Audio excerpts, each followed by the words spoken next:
Hello Physical Fiends, it is Jordan here with some just announced physical releases. These are games that have been recently announced, they are not releasing this week, don't make that mistake. Ninja Gaiden Ragebound is releasing in the year of the ninja. I'm officially declaring it. First Shinobi, now Ninja Gaiden. You wait for one ninja and then two come along at once. And I've always preferred Ninja Gaiden over Shinobi, if I'm being honest. This is being made by Game Kitchen, who did Blasphemous, so it'll probably be pretty good. The visuals look really nice, and it's releasing on the Switch and PlayStation 5 physically in September. Ninja Gaiden 4 is the Big Daddy release, though it is a brand new 3D entry, a long time after the previous one. And considering I loved the trilogy before it, I think this is a very exciting release for me. No doubt it's going to be balls hard, but that's part of the entertainment. It's being co-developed by Team Ninja and Platinum Games, and weirdly published by Xbox Game Studios. What's going on there? But the physical is on PlayStation 5 in a standard and deluxe edition in October. Fingers crossed it's actually on the disc. They wouldn't do that to us, would they? And if you want to pre-order it or any of the other games in this video, and you want to support this channel in the best way possible, then check the links down below in the description and pinned comment. That is where you will find them all, and any purchase made helps keep the lights on here, and I thank you greatly. Plus, VGP are a really nice company with free worldwide shipping on orders over 75 Canadian bucks. That's like 54 American dollars, not that much. Once again, thank you so much. So what else has been recently announced?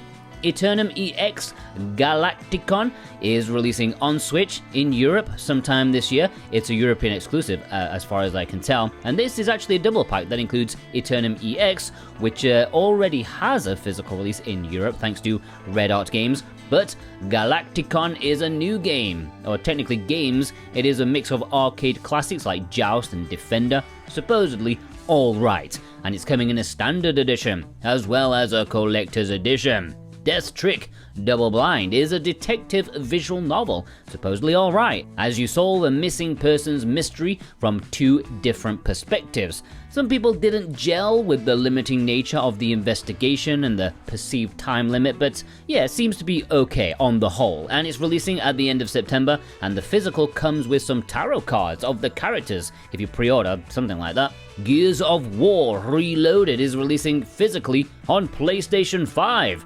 I mean, one would hope it is actually physically. VGP say there's a disc, and I know they are starting to take a stand about download physical, so we'll have to see to be sure, but I'm mildly hopeful.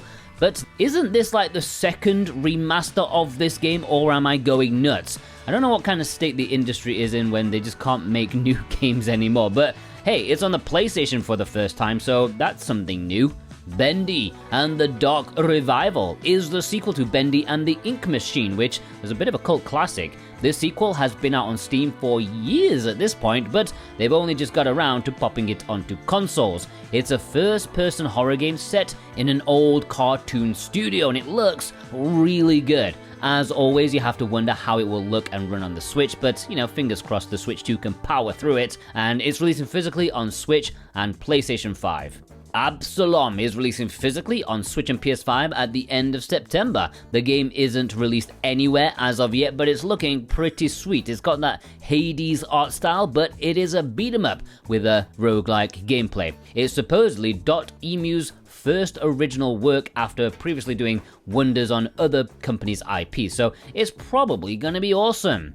Lego Party is releasing physically on Switch, PS5, and Xbox sometime this year. It's a competitive party game wanting to get in on that Mario Party action. With the Lego license of, having a lot of customization, I think it could go well. I'm not one for this genre, but I think the idea behind it is great. Towa and the Guardians of the Sacred Tree is a bit of a surprising announcement. It is a game published by Bandai and developed by Brownies, who I think usually work on mobile games these days, and they did make that Eglia game, which is lovely. This kind of game's not what I associate with them. I associate cute games, but this is a full-blooded top-down action game that reminds me of Yasha Legend of the Demon Blade, which just released very recently. It seems to be the vogue thing right now, has to be a roguelike for some reason, and it's releasing physically on Switch and PS5 in mid-September. Nicktoons and The Dice of Destiny is releasing on Switch, PS5 and Xbox in September, an action RPG starring Nickelodeon characters and made by the same studio as the All-Stars Brawl games and published by Game Mill. So one would assume it's going to be commendable, but perhaps held together by sparkly tape and an apathetic attitude. Final Fantasy Tactics, the Ivalice Chronicles. I made a video about this already, so just briefly. A lot of people are happy with this remaster, a lot of people are not happy with this remaster, but there is no denying you're going to be getting one of the best games ever made on modern systems. It's releasing physically on Switch and PS5, but Japan is also getting a code in a box Switch 2 version. Lovely. It's releasing at the start of October. Pokemon Legends Z2A, I can never remember how they're supposed to say it, but it's releasing on Switch 1 and Switch 2 on a proper cartridge, hooray! And considering the night and day difference between some games on Switch and then Switch 2, you're definitely going to be wanting the Switch 2 version, especially when Game Freak have had their hands on the coding. You can never know with those guys. So yeah, another spin-off of sorts, but the previous Legends was one of the best according to many Pokemon fans, so look forward to it in the middle of October.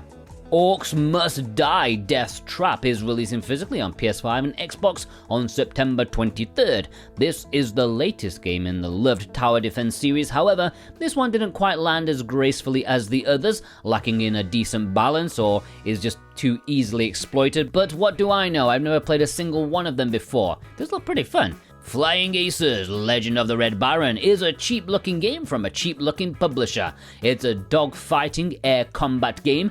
Looks like it should have been a mobile with those visuals and the menu layout, but hey, maybe it's fun, who knows. It's releasing physically on Switch and PS5 in the middle of September. Tomb Raider 4 to 6 Remastered starring Lara Croft. A quick mention to this since I already talked about this before, however when I did talk about it, it was only for the standard edition, because not long after that video, it was announced there would be a deluxe edition at retail too. I don't know why pre-orders couldn't have opened at the same time, but it is what it is. This deluxe edition is different to limited runs, and the box is far more storable. There have been a couple of game key announcements for Nintendo Switch 2. Dragon Quest 1 and 2 HD 2D Remake, game key, Disgaea 7 complete game key. Boo. Boo on you and your family. Very quickly into the imports, there's only one new import that I can talk about, that I can remember. SEDAP, a culinary adventure. This is a co-op action adventure game with cooking. It's out on Steam already and has garnered mixed reviews due to technical issues. Hopefully the Switch version will be polished by the time it releases in October. This physical is on the Switch and will have English, but it seems like a game that probably would get a Western physical release, so I would maybe wait a little bit before pre-ordering this one. And there we have a bunch of new announcements. What is your favorite in this episode? Let me know in the comments below alongside your thumbs up, okay? Hit that thumbs up button, okay? I don't ask for that often, but I'm asking it right now. And if you're new here, of course, do yourself a favor, subscribe, it'll be the best thing you do today. And finally, if you want to pre-order any of these games, please do so via the links below. That is the best way to support me, this channel, and what this channel stands for, okay? So yeah, have a great weekend, take care.